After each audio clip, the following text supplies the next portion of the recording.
Well, tomorrow's the day. The Chancellor is about to deliver the autumn budget, and honestly, it is shaping up to be one of the most important fiscal events we've seen in a long, long time. So, we're going to cut through all the noise, break down the biggest rumours, and figure out what it could all mean for your money. Let's get right into it. Because that's the big question, right? How is this going to affect your wallet? The decisions that get made tomorrow could change your take-home pay, the value of your savings, what it costs to sell your house, or even the wealth you plan to pass on to your family. The stakes are really high for pretty much everyone. So, what exactly is the autumn budget? Well, to put it simply, it's the government's annual financial plan. It's that one moment where the Chancellor stands up and lays out the economic roadmap for the entire country, and by extension, for all of us. So here's how we're going to break this all down. First, we'll look at the economic squeeze that's forcing all these decisions. Then, we'll get into the Chancellor's dilemma. After that, the fun part, decoding the biggest rumors. Then we'll give you a practical pre-budget checklist. And finally, look at what happens next. Okay, so to really understand why everyone is expecting tax rises, we first have to get our heads around the really tough economic situation the Chancellor is dealing with right now. Yeah, this slide tells a pretty tough story. Economic growth has basically stalled. Just 0.1%. Inflation, while it's down from its peak, is still a very stubborn 3.6%. And unemployment, that's crept up to 5%, a level we actually haven't seen since 2021. It is a challenging picture, to say the least. And this is the result of all that. The government is staring down the barrel of a fiscal gap, a shortfall of somewhere between 20 and 30 billion pounds. That's a massive hole in the country's finances that, one way or another, has to be filled. Now, that economic squeeze is tough enough on its own, but the Chancellor is also boxed in by a major promise that makes finding all that money even harder.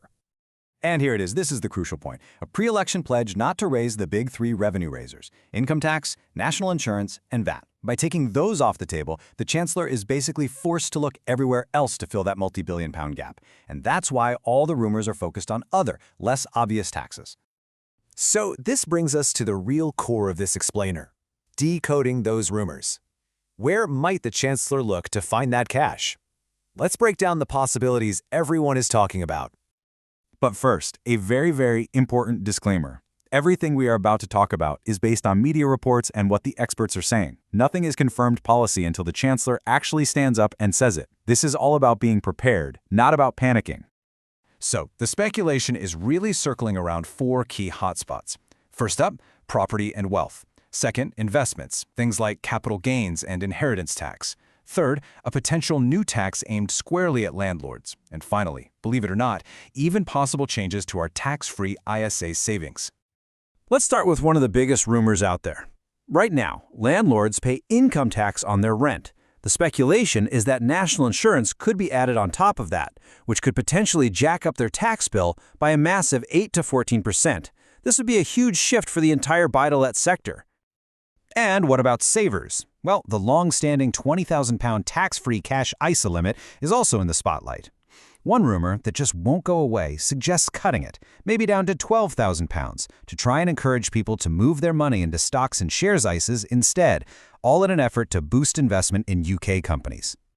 For investors, and really anyone planning their estate, this slide is absolutely crucial. There's a lot of chatter about hikes to capital gains tax. That's the tax on profits when you sell assets.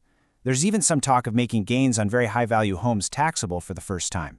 As for inheritance tax, rumors are suggesting a new cap on lifetime gifts and maybe extending that tax-free gift period from 7 years to 10. So, what about the one tax that affects almost everybody?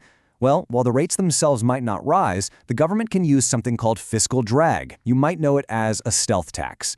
By freezing the tax-free allowance, even a small pay rise that's just meant to keep up with inflation can push you into a higher tax bracket. So you end up paying more tax even though the rates haven't officially changed at all. Okay, so with all this speculation flying around, what can you actually do? This next bit is all about practical steps you can take right now to prepare, not to panic. These 4 steps are just solid financial housekeeping for everyone, really. Get your records in order, have a rough idea of your likely income and tax, check that you have some cash reserves tucked away, and crucially, wait for the actual announcements before you make any sudden moves.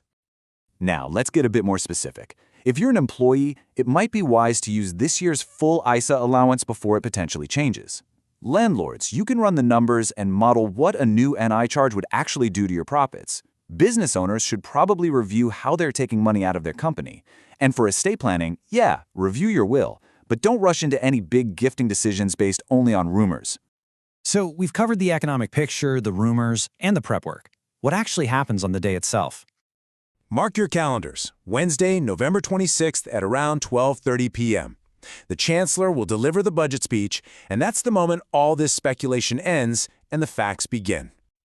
And once the dust settles, this slide is basically the perfect checklist of questions for your professional advisor.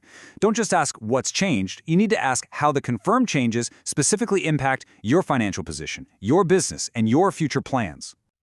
So, the path forward from here is actually pretty clear. Today is all about review and preparation. Tomorrow is for staying informed. And in the days that follow, it's all about getting professional advice based on the confirmed new policies. And that really brings us to our main takeaway. Because whatever the budget brings tomorrow, the fundamentals don't change. Good planning, good records, and good advice are always your best defense and your best strategy for navigating the UK tax system. Which leaves us with one final, crucial question to think about. In a world where the financial rules are always shifting, how resilient is your plan? Is it really built not just for today, but for whatever comes next? It's definitely something we should all be thinking about. Thanks for joining me for this explainer.